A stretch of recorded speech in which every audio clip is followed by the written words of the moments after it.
Well, this is when life musically, in terms of getting CDs done, became really challenging. It's not that you don't follow what the music industry says you need to do, because it's really difficult to make any CD or any music and ignore that. But we weren't prepared to, for example, have somebody else, own our songs, so that we could make a CD.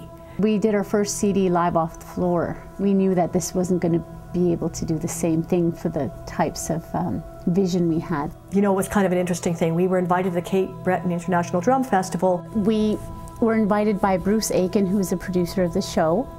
He saw us at an event the fall before in Eskazoni, which is right outside of Sydney. He was blown away. So I've never heard anything like it. No, I was convinced this was the greatest vocal band I'd ever heard in my life. I was intrigued by the rhythms of how they sang things. So the drum festival being about rhythms, not necessarily being about drums, I was interested in their polyrhythmic phrasings, and I was just like, oh my God, it was a breath of fresh air.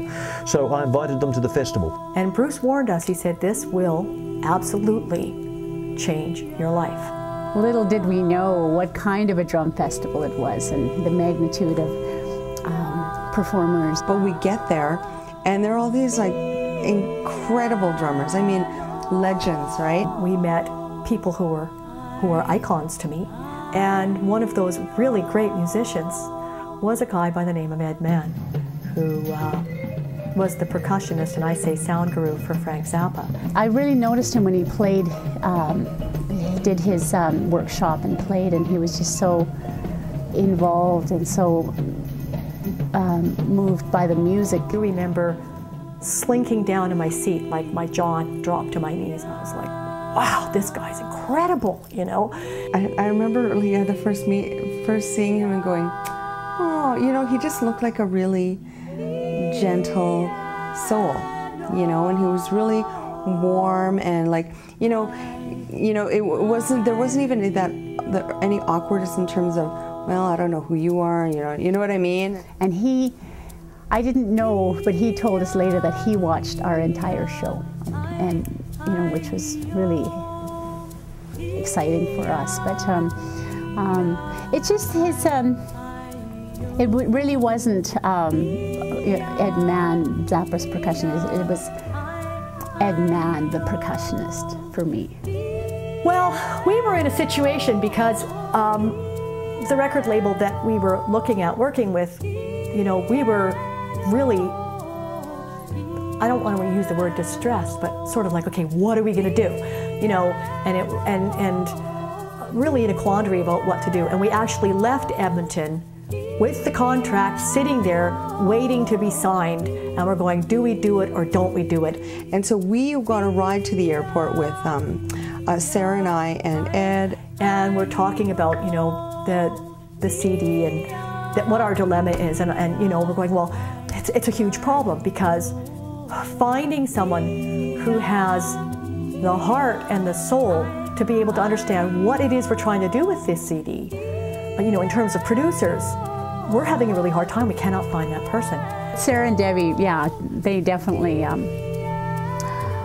threw out the idea of, possibly working together, kind of like, wouldn't it be neat if we worked together? What I distinctly remember feeling is, I cannot ask an icon like Ed Mann to consider producing our CD. It would have been totally obvious to Ed at this point that, our bodies are screaming, the energy around us is screaming, you're the one, but we're afraid to ask. I think I just said, would you do it? And I was really not, what I needed to do was say, girls, do you think this guy would be great? But I was just like, can you do it? And it just happened. And I just remember we were so euphoric. And it was really emotional, because here's a man with an Indigenous heart, if there ever was one. We were just, we were in disbelief that this legend, this man, would even consider or even say working with us. But, it's kind of like, when you meet people on the road, you like them and you have a great time with them and relationship with them, and yeah, let's work together in the future. Yeah, sure. And sometimes it just doesn't work out or doesn't come about, and so I was kind of thinking in that sense a bit, like maybe it's just too big of a dream or too big of a thing that too big of a possibility, and but it wasn't. Then it became, okay, what are the logistics? Now we have to go to the business side, the logical side, the practical side, and say, how can we make this work? What do we have to do to make this happen?